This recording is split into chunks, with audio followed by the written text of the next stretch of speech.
Welcome to Think Outside the Box, where we like to take these deep dives into all sorts of cool ideas and concepts. We're so glad you could join us today, especially as this one's part of the Teacher Victoria ESL class. So we hope this exploration gets those brain gears turning and that it helps you practice your English listening too. It's a pleasure to be a part of this journey with you all. Today we're going to be diving into a story that, I think it's safe to say, has touched countless readers over the years. It's deceptively simple, but so powerful. It's Antoine de Saint-Exupéry's The Little Prince. And you know what? This one was actually suggested by you, our listener. Yeah, a classic choice. A book that tends to stick with you long after you've turned that last page. Right. It's one of those stories that seems to reveal something new every time you come back to it. So what we're aiming to do today is unpack some of those key metaphors and symbols that are woven throughout The Little Prince. We really want to get to the heart of what it's saying about love, responsibility, friendship, even that whole process of self-discovery. We've picked out 5 elements in particular that we think offer some really profound insights into the human experience, into what it means to connect with each other. You can think of them as sort of lenses, different ways to look at the story and maybe even understand ourselves a little better along the way. I like that. Okay, so before we get too far, let's take a minute to talk about the man behind this magical tale, Antoine de Saint-Exupéry. I think for those of you who are part of Teacher Victoria's ESL class, understanding a little bit about his background can really add another layer to how you experience his work. So this guy, he was born in 1900 and he lived such an adventurous life. Yeah, his life wasn't just confined to the page. It sounds like he really lived the kind of experiences that fueled his writing. Oh, absolutely. He wasn't just a writer, a poet. He was a pioneering aviator. I mean, this guy flew commercial routes, he delivered mail by air, and he even served as a reconnaissance pilot during World War II. Wow. Talk about a life of adventure. Right. Can you imagine that act of flying, seeing the world from way up high? It was central to his life, and it really seeped into his storytelling. Sadly, he went missing during a mission in 1944, but his masterpiece, The Little Prince, which was published just a year before, it continues to resonate with people all over the world. I think knowing that he spent his life traveling, observing from above, it really helps us grasp some of those core themes in the novella. Absolutely. It gives a real sense of depth to those themes, of distance, of looking at things from a different perspective, and that feeling of the vastness of the universe. All these things are so present in the book. Exactly. Okay, with that in mind, let's jump into our first symbol, which is the rose. Now, in The Little Prince, the rose represents love, but it also represents vulnerability and those responsibilities that come with forming those close, meaningful relationships. It's interesting how Saint-Exupéry uses that very specific relationship between the little prince and his rose, that one special rose on his tiny planet, as a way to explore these really complex ideas. Right. I mean, he doesn't portray her as some perfect being. And in fact, she's kind of demanding, She needs a lot of attention. She can even be a bit unkind to the little prince sometimes. She's not perfect at all, which I think is a key point here. But despite her imperfections, despite all the things she asks of him, the little prince dedicates himself to caring for her. He protects her from the wind, he meticulously waters her, and he listens to all her little complaints, no matter how trivial they might seem. And through all of that, he comes to this really important realization that love isn't just a feeling, right? It's something you actively do. It takes effort, it takes patience, and it takes a lot of understanding. He learns that those unique qualities of hers, even the ones that might prickle a bit, are what make her special and important to him. This really speaks to that idea that real love, whether it's romantic love, the love you have for family, or those deep bonds of friendship, it's not about finding something or someone who's flawless. It's about choosing to put in the effort, to nurture that connection, and to stick with it through thick and thin. Couldn't agree more. So for everyone listening in Teacher Victoria's ESL class, I want you to think about your own relationships, those really important ones. What kind of effort do they take? What kind of understanding do they require? The rose really makes you stop and think about that, doesn't it? It really poses that question. What are we willing to invest in when it comes to the relationships that truly matter to us? All right, well now let's switch gears a bit and look at a symbol that represents something a little different. We're going to talk about the baobabs. Now these are very different from the delicate rose.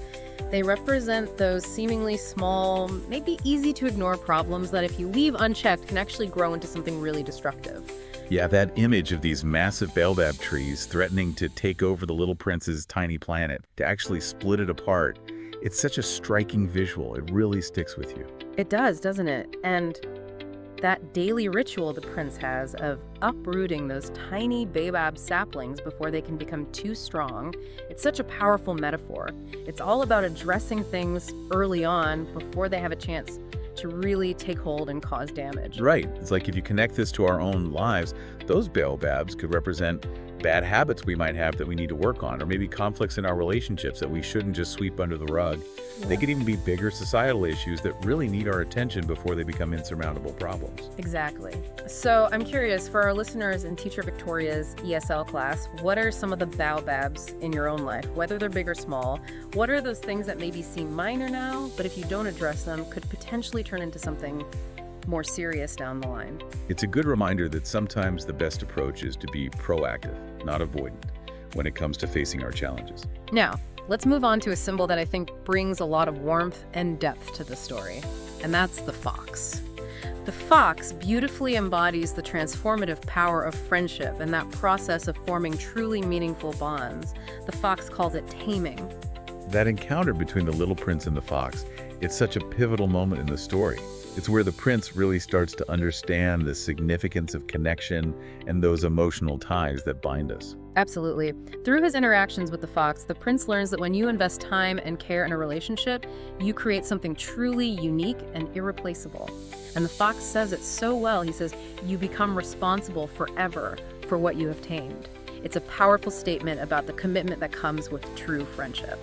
And then there's that line, one of the most quoted lines from the book, the one, "What is essential is invisible to the eye."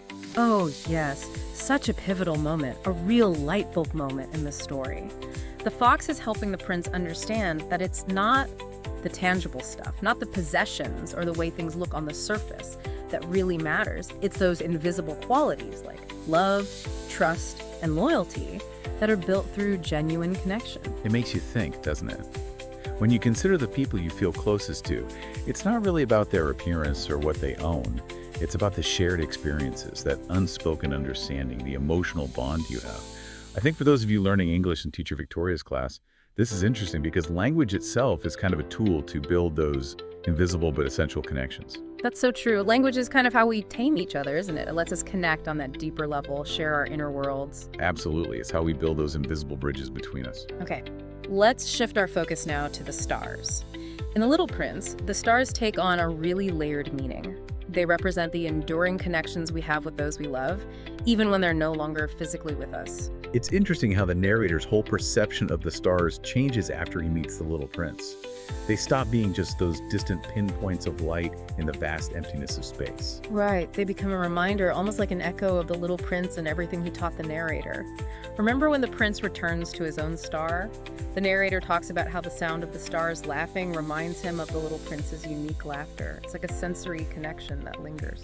It's a beautiful way of showing how those cherished memories, the impact of meaningful relationships, can stay with us and offer comfort, even inspire us long after those people are gone. The stars become a symbol of that enduring presence. I'd love for our listeners in the Teacher Victoria ESL class to think about this for a moment. Who are the people who've left that kind of starlight in your lives, whose memory continues to guide you, influence you? The stars in The Little Prince really encapsulate that idea of connection that goes beyond physical presence and time, wouldn't you say? It definitely suggests that the love and connections we share leave a lasting impression on us, a kind of light that stays with us. Finally, let's talk about the setting where this whole adventure begins, the desert. Now, this harsh and unforgiving environment, it actually serves as a powerful symbol of isolation, of struggle, and ultimately of that very important journey of self-discovery. You've got the narrator, stranded and vulnerable after his plane crashes. He's not just physically lost in this vast desert, but in a way, he's also lost emotionally, He's kind of adrift. And it's in this barren landscape that he has this life-changing encounter with the Little Prince. And it's this forced isolation, being away from all the distractions of daily life, that forces the narrator to look inward. Of course, his conversations with the Little Prince really guide that process of introspection. You could say that the harshness of the desert reflects those challenges and difficulties that are just part of life. But even in this harsh environment, there's this unexpected source of comfort. The connection and understanding that grows between the narrator and the Little Prince. It becomes this oasis for him, It really emphasizes how genuine human connection can provide support and clarity even in the most difficult situations. I think it shows that sometimes it's those challenging desert experiences that make us truly reflect, that teach us about ourselves, and that help us appreciate the value of genuine connection when we find it. That contrast between the emptiness of the desert and the richness of their interactions is really striking. It really makes you think. Well, I really hope this deep dive into the symbolism of The Little Prince has shed some light on some of its timeless and powerful themes for you. I mean, those core metaphors, the rose, the baobabs, the fox, the stars, and the desert, they really give us a lot to think about when it comes to our own lives and the relationships we navigate. And for all of you who are part of the Teacher Victoria ESL class, we really encourage you to share your thoughts and questions with her. Let her know what this exploration has brought up for you or how these ideas resonate with your experience learning English. Your perspective adds so much to this whole experience. Absolutely. It's all about that shared learning experience, you know? Yeah. Your thoughts and perspectives are always welcome. Here's a final thought I'll leave you with, something to ponder. How do those invisible connections in your life, those bonds of love, trust, and friendship that you can't see but that you feel so strongly, how do they shape how you view what's truly important in this world? It's a question that can stay with you long after we're done here. Thank you so much for joining us on Think Outside the Box. It's been such a pleasure exploring the wisdom of The Little Prince with you, especially as part of the Teacher Victoria ESL class. We can't wait for our next deep dive together.